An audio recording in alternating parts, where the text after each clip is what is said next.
Hello, ladies and gentlemen. Welcome to Alberta News and Views. Jagmeet Singh supports absolutely everything that he complains about, especially in terms of greed and inflation. He has this crazy obsession with Canadian grocers, and now he has a disastrous interview, which we're going to watch a short clip of it. He wants to tax their excess profits. So he's asked, well, what is decided what excess profits are? And he goes, well, whatever we decide. And then she goes, well, what if they just pass that down to customers, to Canadians? He goes, well, then we'll just tax them some more. This is his mentality. This is Jagmeet in a nutshell. And why just pick on them? Why not go after the media companies in Canada? Maybe he should talk about ending all of the monopolies in Canada, so we can get more competition up here and lower prices. It's unbelievable. First, I have to show you this. Taiga Motors. Quebec electric snowmobile maker Taiga suspends production, lays off 70 workers, says decision in response to a challenging economy, exceptionally and an exceptionally mild winter. Year over year, they're losing millions and millions and millions of dollars. The story behind this, though, is they got lots of subsidies, just like all the other EV makers and anything green. Lots of taxpayer subsidies. That money is gone. They said this is temporary. It's not. They're going to go under. And I know they're going to go under because everybody is going under. Huge trucking company, Pride. Court documents tell the story of Pride Group's troubles. Now, I'm just going to cut this short because I want to show you the Jagmeet stuff.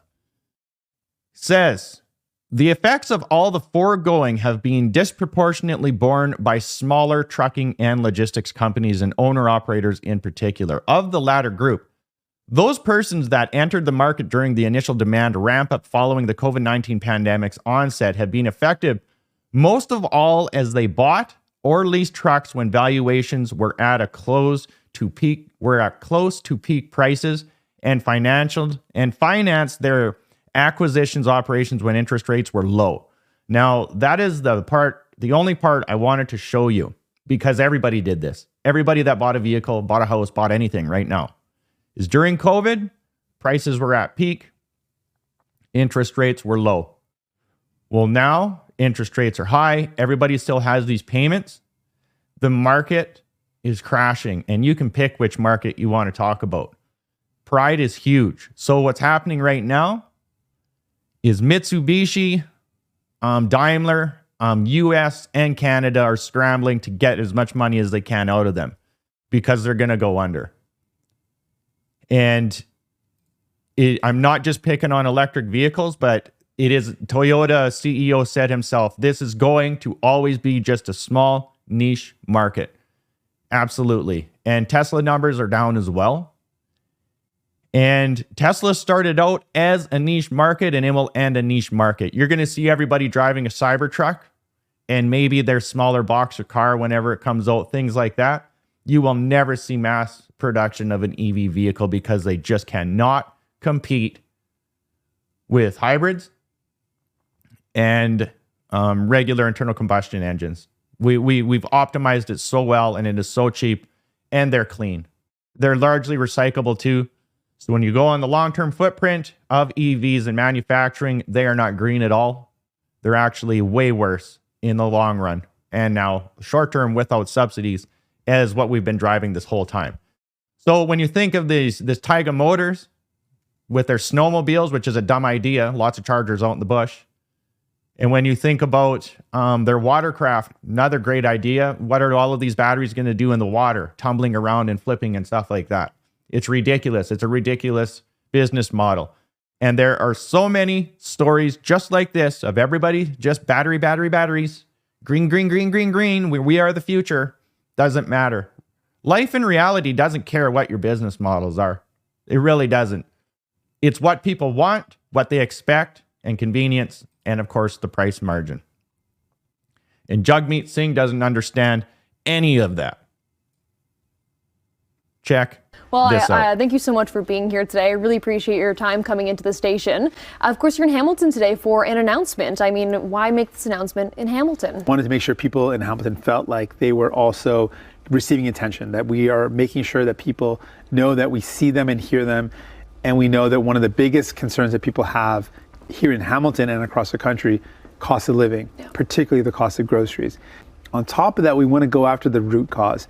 And one of the major causes that's driving up the cost of food is corporate greed. We know that these large corporate grocery stores are making more profits than they've ever made before, while people are having the hardest time buying groceries. So we want to tackle that. Yeah, you mentioned excess profits is sort of what you're tackling here. What exactly do you define as an excess profit? Yeah, so we looked at different ways of addressing excess profits, because it is, interesting. How do you determine what's an excess profit? Well, we look at previous years and the average of what a company has made, factor in some growth, and what is well and above that, we would consider excess profits. There are other countries that have done so. They've used different ways, different mechanisms of addressing it. But ultimately, we want to get at the fact that if corporate grocery stores like the Loblaw, Sobeys, and Metro, which are making record profits while people can't buy groceries, there's something wrong with that picture. We want to go after that problem. And so our plan is, let's put in an excess profit tax on those companies. Let's go after that greed and reinvest the revenue that we get from that back into people. Are you worried at all that increasing the tax, they'll pass that on to consumers, that grocery prices may end up going up for the everyday person there? Well, the way it would work is if they continue to increase their profits, then they're going to have to continue to pay even more of an excess profit tax. Actually, what he's going to do is he's going to do a price freeze, because he's talked about that once already, and he is a communist. The thing with this food too, record profits. Right? Record profits. Well, Canada has record mouths to feed now. More than a million people in less than a year. If you have a grocery chain, you're making record profits because those people got to eat. And of course, prices are going to go up because demand just skyrocketed. And when he talks about greed, he just gave himself another raise. They're extending the election so they can get their gold plate retirement. That is greed. That is pure greed right there. He is always silent with Megacorp. Megacorp runs Canada as a monopoly, and you can pick any industry you want. They have a stranglehold on it. He should be, if he actually cared, he would be going after that. Jagmeet Singh is the last person that should be talking about greed. One thing too I want to really mention about this Pride, I didn't emphasize how big of a deal this is. This is a huge trucking company. This was like an all-in-one for maintenance, buying trucks, leasing trucks. This is an equivalent to like Ford or a huge auto industry because of the ripple effects that this will have. Like, we're talking thousands and thousands of employees here. Like, this is a very, very big deal. And it's because of Jagmeet Singh policies supporting the carbon tax. So when you have someone like Pride, when you have companies like Pride and Taiga and others going out of business because times are tough, are you going to want to set up shop in the future knowing that you're going to get more taxes or an excess profits tax? When you have Jagmeet Singh breathing down your neck, watching all of your numbers to see if he can get you if you're being too greedy. It is unreal what the Liberal NDP party is doing to Canadian business and investment. This is just the tip, by the way. I'm going to keep you updated with all of this as much as I can when I can. Arrive Can app scam committee is on once again today, day 2. I'm going to give you guys an update with that. That's going on right now. Follow me on Substack and Spotify. All of you out there, like, share, and take care.